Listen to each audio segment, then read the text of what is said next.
Finally mga mi, tapos na nga itong pinapagawa naming dream house at marami nga sa inyong nagre-request na sana naman daw ay full video. Puro na lang daw kasi ako reels. Ano ba naman yun?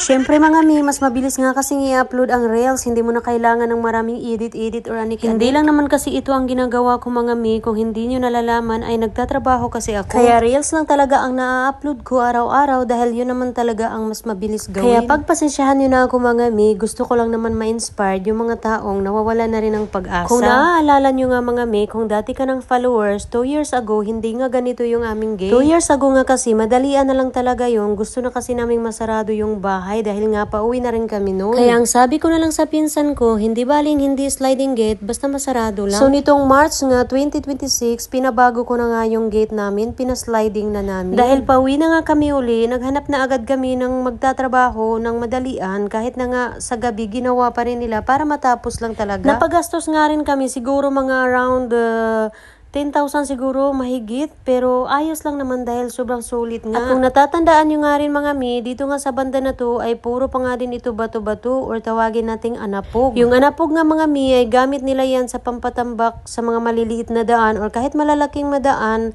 pansamantala kapag wala ka pang budget na simento. Ang sabi nga ng iba, bakit ko daw ipinasimento dahil sobrang mainit daw ito at mas maganda nga daw na may garden. At ang sagot nga namin dyan mga mi ay dahil nga kailangan namin ng may parking at the same time na rin ay meron din mapaglaruan ng mga bata at kapag may mga okasyon din ay pwede na rin dito. At wag din po kayo mag-alala mga mi dahil sa likuran naman ay meron namang space para taniman ng mga halaman or iba pang mga gulay-gulay. Ito na nga yung bandang likuran, pinasiminto pa rin namin para naman sa dirty kitchen kapag may budget na. Medyo magastos nga kasi ang magbakasyon ng every 2 years kaya hindi talaga namin siya matatapos ng isahang bagsakan. At dito rin naman sa kaliwa ay may space pa rin naman na para tamnan. At mga mi, wala pa nga itong pader dito na nakadikit sa aming bakod. Napakaaliwalas talaga dati kasi nakikita nga namin yung paligid ng bahay, puro mga puno. Pero syempre, wala naman tayong magagawa dahil meron nga tayong kapitbahay at mas mahalaga din naman na may kapitbahay. At saka hindi rin naman kasi namin kaya bilhin yung buong area at saka parang boring yun, no?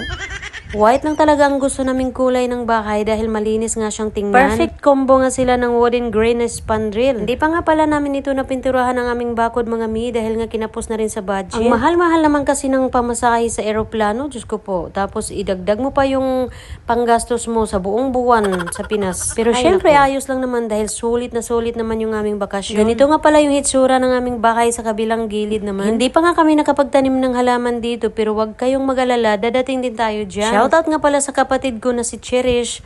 Salamat nga pala sa pagbigay sister ng mga halaman. Ayan, nagkakulay naman itong harapan ng aming kwarto. At tingnan nyo nga mga mi, nagre-relax si Apam sa teres. Siguro nagbibiyar na naman yan.